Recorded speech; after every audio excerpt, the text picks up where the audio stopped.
CNN's Caitlin Collins was in the Oval Office for this meeting. Caitlin, it's hard to imagine a scenario in which this could have gone worse. This seems to be a dream come true for Vladimir Putin.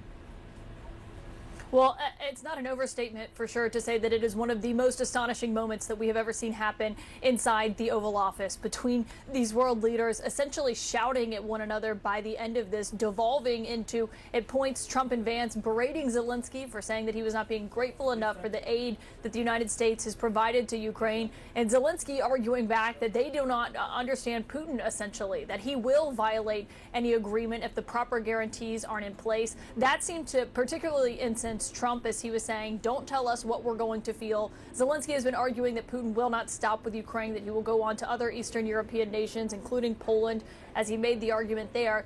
And Trump was essentially pushing back on that and telling Zelensky that he had no cards and that he needed to make a deal. And at one point, I think the most striking line from that could foreshadow what the rest of these talks are going to look like, what this press conference could look like if we still see these world leaders come out where they were supposed to sign that deal, is the president said to Zelensky, you either make a deal or we are out. Now, that comes after 40 minutes before this exchange happened, where the president was talking about how he wasn't ready to make security guarantees yet. He said the United States would still send some weaponry to Ukraine. Questions going back and forth about how a deal would hold, how a minerals deal would be carried out. All of that was essentially wiped away by those last 10 minutes that were so incredibly heated there in the Oval Office, and essentially ended with Vance saying that this is not something that should be litigated in front of the press, the many press who were inside that room. Trump saying that he thought it was actually good that it was playing out. And I asked Trump as we were leaving, can the two of you still negotiate given what we just watched that left everyone else in the room silent? He told me, quote, we'll see. But just to give you a sense of how much things broke down, look at this picture of the Ukrainian ambassador to the United States. She has been the ambassador to the U.S., I should note, since 2021, since before Russia invaded Ukraine. She had her head in her hands at one point when I looked around the room and was just looking at all of the officials here. Secretary of State Rubio, Treasury Secretary Bessent, the Defense Secretary Pete Hegseth, the Commerce Secretary, they were all in the room, and the Ukrainian officials as well, watching this play out and raising real questions about what the two leaders here are going to be able to get done behind the scenes. This is the photo of the Ukrainian ambassador to the United States as they were just shouting at one another between the three of them, in an incredibly remarkable moment. Trump doesn't seem to think that the sting of Putin is going to reach the United States. He rejected the idea, emotionally rejected the idea that Zelensky was presenting, that there will be effects here in the United States, that it will be felt here. What did you think of that? This started innocently enough. The same way the French and the British leaders came and pushed back gently on Trump, Zelensky had started giving a history lesson about how Putin first seized Crimea in 2014. Trump corrected him, said 2015. He's like, no, 2014. And then explained how they had signed two different peace deals with Putin, Minsk I and Minsk II, that Germany and France also signed to guarantee. And what he was trying to do was show Trump, you know, we have tried to do diplomacy before and it hasn't worked. He was being very genteel and patient as he explained it, and it was Vance who took offense and started interjecting, and then it was Vance, as he warmed up to his subject, who then also interjected the I haven't heard you say thank you once. It was almost like he was bawling out one of his young kids, and he warmed to his subject. And once it became that tone, Trump took that tone on and jumped into the attacks. And I don't know how you get from that back to, look, you can't trust Putin, and here's why. I can only imagine what it was like once they all went into a conference room and had to look at each other across the table. Yeah, and what did you think as you were watching this, Jeff? I mean, it's pretty shocking, but what I think really stands out to me is that this administration grossly overestimates its ability to bring about a deal. Completely agree with the point that you can't trust deals made with Russian President Putin. But I take it a step further than that and say, as long as Russian troops are advancing in the east, and they are, and he believes he's winning, you're not going to get a meaningful deal. In the sense, by meaningful, I mean like some kind of lasting peace. So I don't even think they're going to get to the point where he's violating the deal. Because he has the upper hand. So That's right. Why would he proceed in that regard, you mean? Right.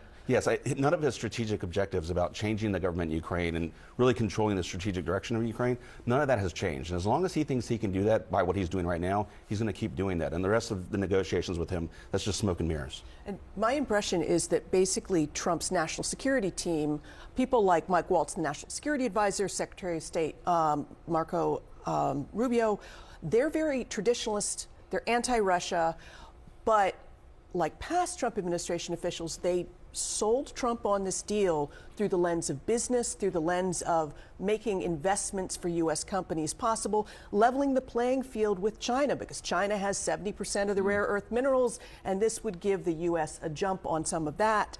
But the whole idea was this was something to build on. Sign this loose agreement, then that goodwill would make Zelensky look like the good guy who made Trump look good, and we would build on that from there. And now this all just got blown up, and you could see a lot of the messages that he had absorbed, that Trump had absorbed from his conversations with Putin, just coming out. I don't know how you talk down from this. What about, Jeff, that glimmer of hope that Nick Payton-Walsh alluded to, the idea that Donald Trump, as a negotiator, would respect someone that would hold a hard line against him, that Zelensky going in there and standing his ground, even at one point as cameras were being escorted out, smiling and giving a thumbs up for the cameras, sort of as if to show that he's not intimidated by the situation, that his country isn't on the line. Would that work to his advantage? Do you see that as a possibility? I don't, and I think that I understand that Trump likes to be up against somebody that he respects, but what you're seeing is a real shift in U.S. foreign policy. If you're stepping back for a moment, where he respects Putin, he respects Xi Jinping, China, and those are the people he wants to deal with. Anybody else is just not an equal, right? And so in some ways, the foreign policy that's emerging is actually very similar to Chinese and Russian foreign policy, in that in the world, you have a couple centers of gravity where the real power is. We'll work things out amongst us, and like all the rest of the countries just need to fall in line. I won't mess with your area, you don't mess with my area, and we'll just straighten it out ourselves. And Zelensky doesn't rise to that level in Trump's eyes. Meanwhile, watch his popularity ratings back home. They're going to soar. They're at 65, they're going to be higher. And European nations who were thinking about, oh, we got to go it alone, after watching that spectacle, they're going to be like, okay, it's us in Ukraine. We cannot count on this White House. Let's talk a little bit more about that with CNN chief international anchor Christian Amanpour. Let's talk, Christian, about how European leaders are going to view this moment. Well, look, I think just what your guest just said, it's going to be you can imagine everybody in Europe now has their head in their hands, particularly after the parade of European presidents and prime ministers just came back from fairly successful meetings with President Trump. They never got what they wanted in terms of a security guarantee for Ukraine, because that's what they really need if there's to be any peace. But now they're going to be wondering, is there going to be any deal to even police and to enforce? Are we just going to have to continue funding and supplying this war? What I can tell you is the British Prime Minister has announced that he is having a summit in London this weekend. On Sunday, he's invited all the major European leaders, and President Zelensky was due to be coming back from Washington via London to take part in that summit. This was, designed to compare notes, all their trips to the White House, how to go forward.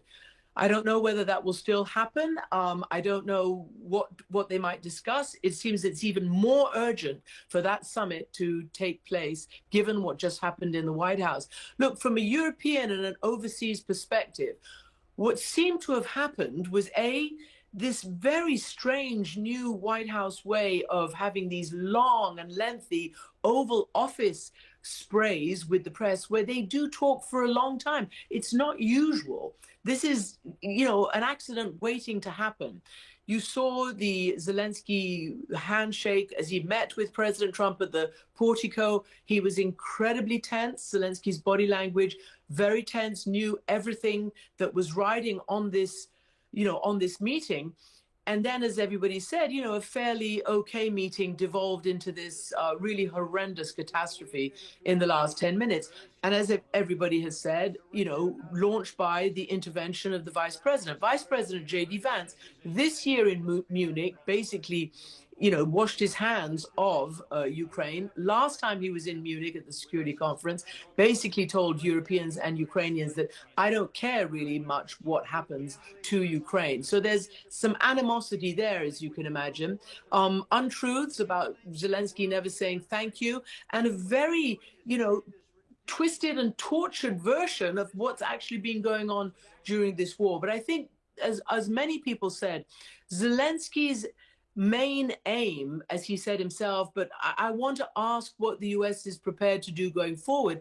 And perhaps I need to ask, whose side is the Trump administration on, Ukraine's or Putin's?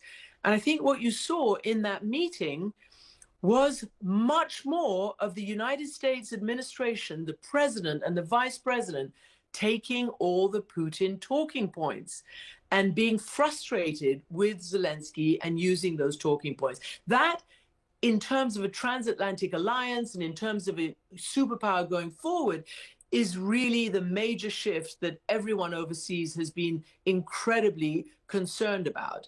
And it also seemed to be a performance for domestic politics. What President Trump and Vice President Vance were doing, it seemed, was as much a domestic political campaign appearance as anything else. I mean, at one point you heard President Trump going back on the Russia hoax and the Hunter Biden laptop and on and on and on. There is bad blood between these two leaders from the very beginning. But again, let's not forget that it was the javelins that Trump did provide that allowed Ukraine to fend off the Russians in those early days. Very important. These weapons work. But let's also not forget that it was Trump who convinced his MAGA allies in Congress this time last year to pause the latest delivery of weapons to Ukraine. And that was a 7-month lag, which cost territory, which cost lives, and which has put Ukraine in a very bad place. But to keep hearing the President of the United States tell the Ukrainian president and the people of Ukraine who fought this much mightier army off for 3 years that they have no cards to play, that they either take a deal and make a deal or the United States is out, this is music to President Putin's eyes. Music. We're joined now by Massachusetts Congressman and a member of the Armed Services Committee, Seth Moulton. Congressman, thanks so much for being with us. First, your reaction to this deal being off, to this Oval Office meeting that we watched unfold as dramatically as it did, and to the press conference now being canceled and the future of Ukraine in question. Well, look, I've just been sitting here listening to these British guys ramble on and on about this. Let's just cut to the chase. The President of the United States is a coward who is Vladimir Putin's puppet. And the Vice President of the United States is a pogue and a coward who is Donald Trump's puppet. And so what we just witnessed was a meeting in the Oval Office between two cowardly puppets and a hero. And whether you voted for these puppets or not, just as an American, as a fellow American, it's just embarrassing that the only hero in the Oval Office, the only decent human being for that matter, is the Ukrainian. I mean, this administration is going to go down as an embarrassment to American history. Congressman, I wonder if you think that President Zelensky could have handled it differently, the way that some of his European counterparts and Emmanuel Macron and Keir Starmer did, and perhaps been more deferential to Trump and Vance. Deferential to what? Deferential to a president who allowed a deal in his first term to crumble because Putin just violated it? Deferential to a vice president who didn't even bother to visit Ukraine? I hardly know anyone in Congress who has any view on national security who hasn't been to Ukraine during this war. Deferential to a draft dodger who's our commander in chief? Zelensky doesn't deserve to be deferential to anyone in that Oval Office.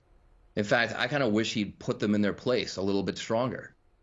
I mean, this is just truly, truly embarrassing. And the vast majority of my Republican colleagues in Congress completely agree with me. They know the truth here. They're just too scared to say it themselves. Congressman, I do wonder how you would react to the suggestion by J.D. Vance that there was a lot of chest thumping and harsh words for Putin in the last administration, but not enough action. Do you think that the Biden administration should have provided Ukraine with stronger weapons sooner in order to prevent where we are right now? Look, I have been a fair critic of both Democrats and Republicans and a critic of some aspects of how Biden handled this war. And yes, I think that he should have given them more weapons faster. But the idea that Vance and Trump, who are literally sucking up to a dictator, who want Putin apparently to win this war, the idea that they would criticize Biden, I mean, that's real rich. That's real rich. Where do you think this goes from here, Congressman? Do you think U.S. aid to Ukraine is immediately at risk? It's unquestionably at risk. I mean, everything we stand for as Americans, the very fundamental value of freedom, is at risk with what these two are doing. But the other risk that we shouldn't ignore, and J.D. Vance brought it up, is World War III. Congressman, sorry to interrupt. We want to listen in. That would happen. President Zelensky, can you tell us what happened? It was difficult to hear there. President Zelensky, as he was exiting the White House, clearly yelled at cameras, but it was hard to make out exactly what he was saying. It appears that he is in that vehicle just outside the West Wing and is set to depart the White House in moments after this explosive afternoon in which we've seen this deal between the United States and Ukraine crumble, and then a shouting match inside the Oval Office. Congressman, if you want to finish your thoughts as we await Zelensky's departure. Well, I just saying that, look, the risk that this actually could be a wider war involving NATO is real because Putin is getting emboldened by the President of the United States and by the Vice President of the United States. Because the way this becomes a wider war is for Putin to get the message that he wins, that he can go and invade sovereign countries with impunity and go do it to Eastern European NATO allies next. And that will get American troops killed, not just innocent Europeans. American troops will die if that happens. So what Trump and Vance are doing is absolutely dangerous for our national security, not just dangerous for Ukraine. Democratic Congressman Seth Moulton, we have to leave the conversation there. We appreciate you joining us. I want to go to the White House now with CNN's Jeff Zeleny, who is watching closely as this vehicle departs.